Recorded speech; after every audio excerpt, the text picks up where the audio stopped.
Tervitan teid sellel omalaadsel hingamispäeval, kui me kohtume sellisel viisil ja loeme Jumala sõna, arutleme selle üle, mida me võime sellest õppida tänasel päeval. Neil päevil me teame kõik, mida tähendab ootamatu.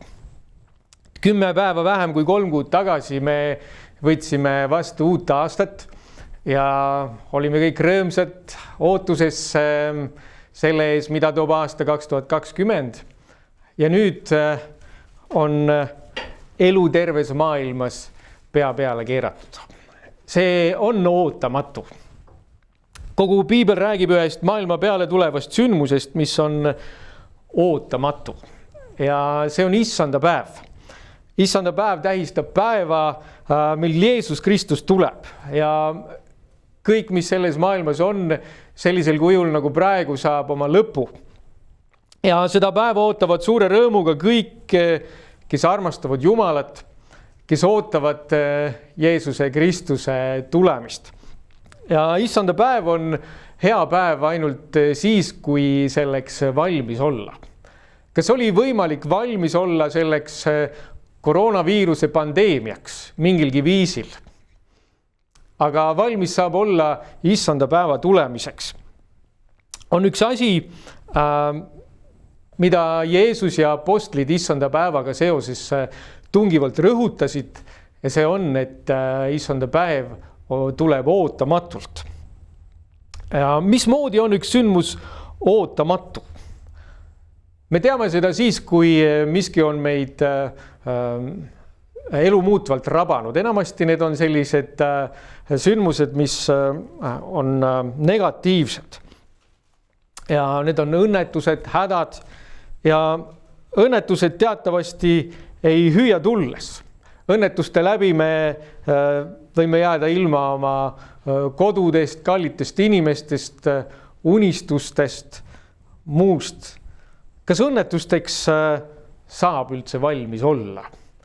Kas keegi saab mõelda, et ma olen sellisel või teisel viisil valmis õnnetuseks?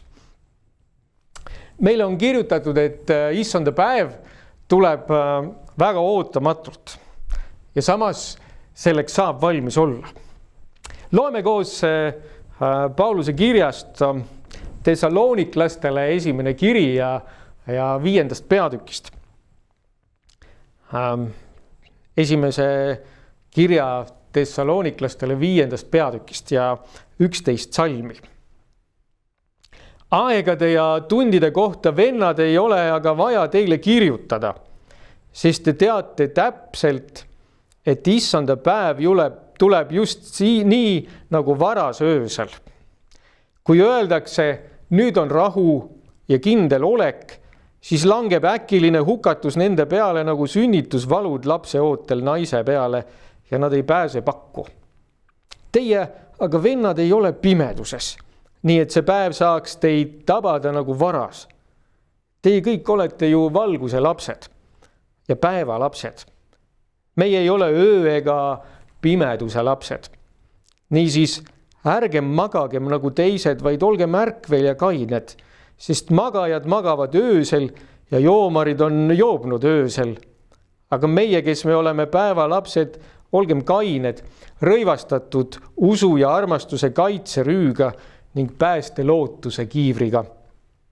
Sest Jumal ei ole meid asetanud viha alla, vaid pääste saamiseks meie issanda Jeesuse Kristuse läbi, kes meie eest on surnud, et meie, kas me oleme ärkvel või magame, üheskoos temaga elaksime.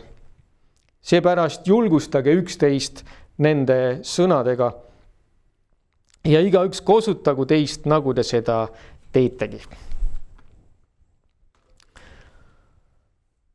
Paulus kasutas siin Jeesuse toodud võrdumit ja ütles, et issanda päev tuleb nagu varas öösel.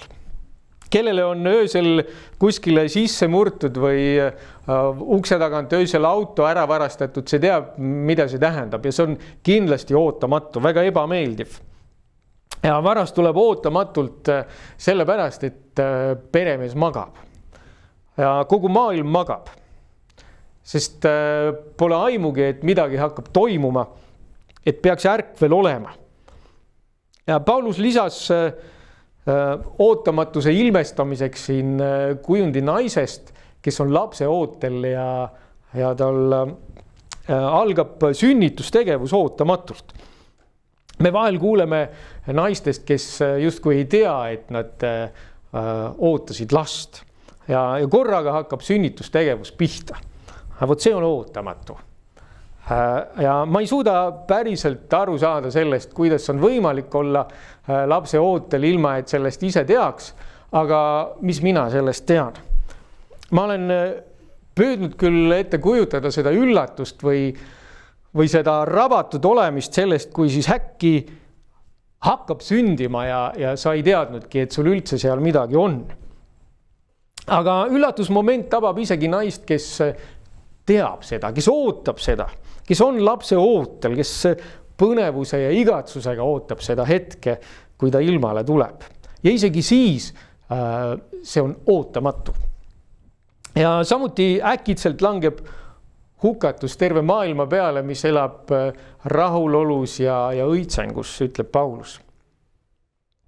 Läheme vahepeal nende lugude juurde, kus Jeesus rääkis oma jüngritele valvel olemisest. Ja need on need lood, kust Paulus ka võtab oma kujundid. Kui sul on piibel ees, siis võid otsida üles Matteuse evangeeliumi ja peatükist 26. Ja seal Jeesus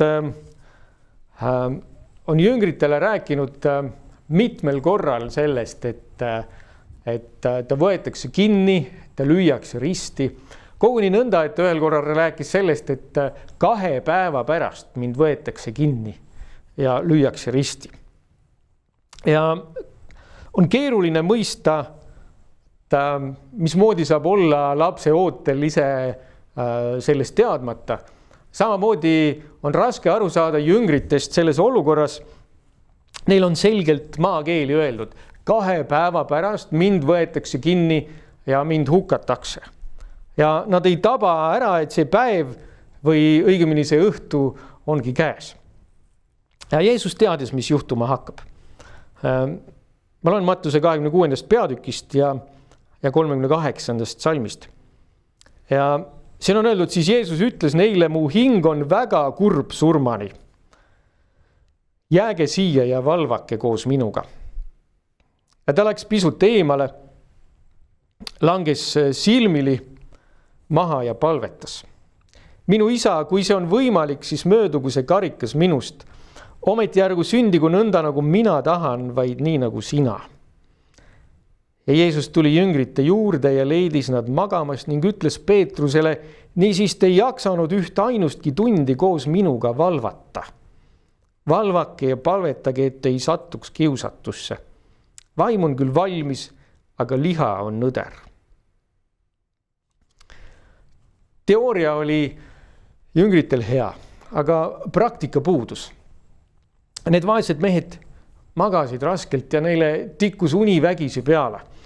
Mina tean, mis tunne see on. Minule tuleb uni peale nagu igas olukorras, kus vähegi vaiksemaks ja rahulikumaks jääb. Olgu see siis õhtul diivani peal istudes või seltskonnas olles või mingil koosolekul, kus mul ei ole mingisugust kandvat rolli. Või vähe sellest ma jään magama ka päisele päeva ajal, kui läheb üks luiseks. Ja ma tean, mida see tähendab, kui uni tikub peale. Meil möödunud neljapäeval 2 päeva tagasi oli üleilmse adventkiriku nõukogu koosolek ja see oli siis video vahendusel, nii nagu neil päevil igasugused koosolekud toimuvad. Ja koosolek oli kestnud vaevu 10 minutit, kui üks osaleja siis oma arvutikaamera ees toetas oma käe oma pea kätte peale ja ta vajus lihtsalt täiesti ära. Ta magas kohe täiesti sügavalt. Ja koosolek oli kestnud ainult 10 minutit. See kestis peale seda veel 3 tundi. Ja Jeesuse jüngrid ei tabanud ära, kui saabus väga oluline hetk, oluline tund. Ja Korraga lõid neil aga meeled väga virgeks, sellepärast et see Juudamaa pimedasse öösse lõikes äkitsi kurja kuulutav meeste kamba mõmin ja need paljud tõrvikud selles pimedas öös võnklesid ja Jeesus tuldi kinni võtma, põmaki. Nüüd oli neil hilja hakata ennast selleks hetkeks valmistama, hilja läbi mõelda, mida teha, kuidas käituda, hilja vapraks hakata. Ja kui Jeesusega oli, et mehed mõistsid, et Jeesus lasebki ennast kinni võtta, nüüd ongi kõik, siis nad kõik põgenesid ja jätsid ta maha. Ja Peetrus, kes oli varem teooriatunnis olnud kõige tugevam, ta sai hindeks 5. Tema koguni salgas, et ta Jeesust üldse oli tundnud ja ta tegi seda kõva häälega. Nad ei olnud valmis, sest nad magasid. Jeesus oli inimeseks saanud Jumala poeg ja tema pidi palves olema vahel terve öö, et palvetada ja isa käest saada tarkust, teha valikuid, saada juhtimist, saada jõudu, et võita kiusatust.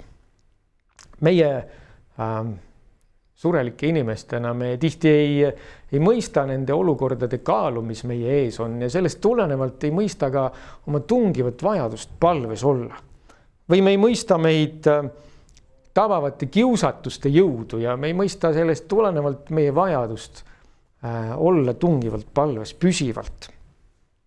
Meil on lihtsam mõista vajadust paluda Jumala poole siis, kui olukord on meile väga lähedal, meile füüsiliselt tuntav, kui meil on midagi tarvis või me oleme haiged kannatustes.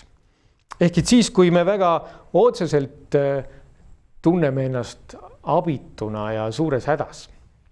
Ja suures hädas Jumala poole hüüdmist, seda mõistavad isegi need inimesed, kes Jumalat ei teeni või temasse üldsegi ei usu mitte. Jeesus ja apostlid kordasid tungivalt kõigi aegade kristlastele ja ütlesid, et valvake, maailm teie ümber jääb magama. Aga teie valvake, et see päev ei tuleks teie peale ootamatult ja te ei oleks valmis. Sest ei tea seda päeva ega tundi, sest see tuleb tunnil, mil te üldse ei arvagi. Nõnda on meie jaoks siis kõige olulisem see küsimus, et kuidas valvata, kuidas ärkvel olla, kuidas olla valmis. Jeesuse jüngrite jaoks oli Jeesuse kinnivõtmine ja risti löömine põrutav õppetund valmis olemisest. Meie ilmselt täpselt samasugust õppetundi ei saa, seda ei tule. Aga Jumal annab meile suuremaid või väiksemaid meenutusi valvel olemisest. Meelde tuletust, et me peaksime sellele tõsiselt mõtlema. Mõned neist on isiklikud, mõned on globaalsed, laiemad nagu see olukord, milles me praegu terve maailmaga oleme.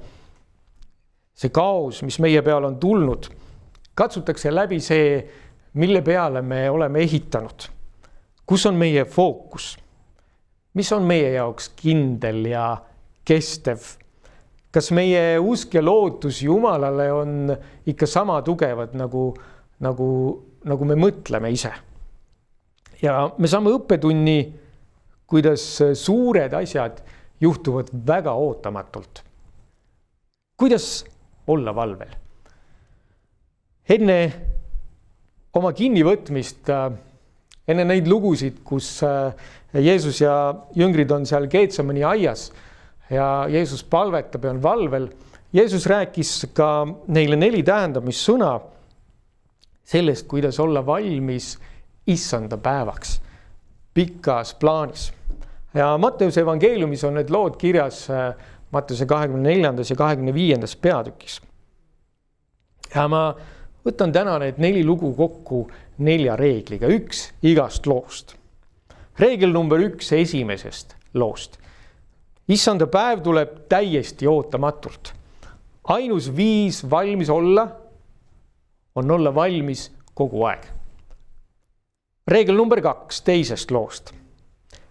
Issanda päev viibib oluliselt kauem, kui keegi arvaks.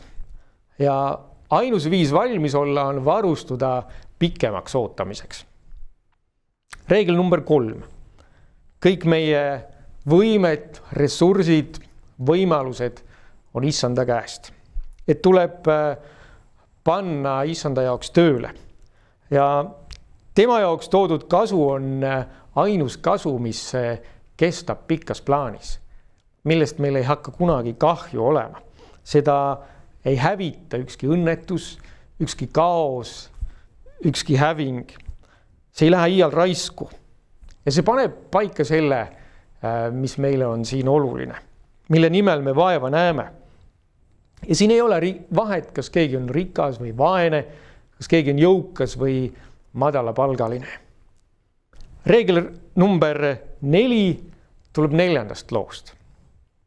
Kui rahvaste kuningas tuleb kord rahvaste üle kohut mõistma, siis ta eraldab inimesed üksteisest selle alusel, kuidas nad kohtlesid neid inimesi, kes vajasid nende hoolt ja abi.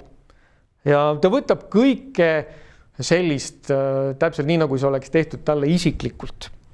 Ja abi ja tähelepanu vajavate inimeste teenimine on määravalt oluline ja kui me tahame teha midagi otse issanda teenimiseks, siis siin see on. Ja selliselt elatud elu ongi issandale elatud elu. Et oleks kindel selle looride tagasi tulles, mida me lugesime kirjast Thessaloniklastele, siis Paulus meenutab kõige olulisemat. Ta ütleb, et Jumala lapsed ootavad issanda päeva suure rõõmuga sellepärast, et nende jaoks on see päästepäev. Ja ta kinnitab üle. See on seal salmis 9 ja 10, 1. Thessalonika 5. peatükk, salmid 9 ja 10. Et Jumal ei ole meid asetanud viha alla, vaid pääste saamiseks meie issanda Jeesuse Kristuse läbi, kes meie eest on surnud selleks, et meie temaga elaksime. Ärkvel olek issanda päeva oodates ei tulene muretsemisest. Et meil on hirmus mure, et mis meist siis saab. Paljud kristlased kah muretsevad. Muretsevadki selle pärast, et kes meie isa taevas, kes meid on armastanud, kes igatseb meid päästa, kas ta meid ka tahab. Paulus meenutab seda, ütleb, see on kõige olulisem. Me oleme asetatud pääste alla ja ootame seda rõõmuga. Ja ta ütleb, niisiis ärgem magagem nagu teised, vaid olgem ärkvel, olgem kained. Paulus kirjutas, et need, kes on Jeesusega, need on kogu aeg ärkvel. Nendel on kogu aeg päev. Nendel on kogu aeg valgus. Nad on valguse lapsed. Seega issanda päev ei saa neid tabada ootamatult. Ja sellepärast on meil vaja elada ärkvel, elada valvel. Ja armas õde ja vend, hea sõnumi kuulja. Mina ütlen seda, kui keegi, kes sarnaneb Peetrusele ja Jaakobusele ja Johannesele, nendele meestele, kellele tikkus vägisi uni peale. Ja ma ei mõtle siin seda õhtul diivani peal magama jäämist, vaid ma mõtlen seda selles vaimulikus mõttes. Aga Jeesus ütles selle manitsuse oma jüngritele kui täiuslik eeskuju. Ütles valvake, sest see on ootamatu. Ja nii nagu Paulus, julgustagem üksteist nende sõnadega ja mina soovin julgustada teid kõiki. Aamen.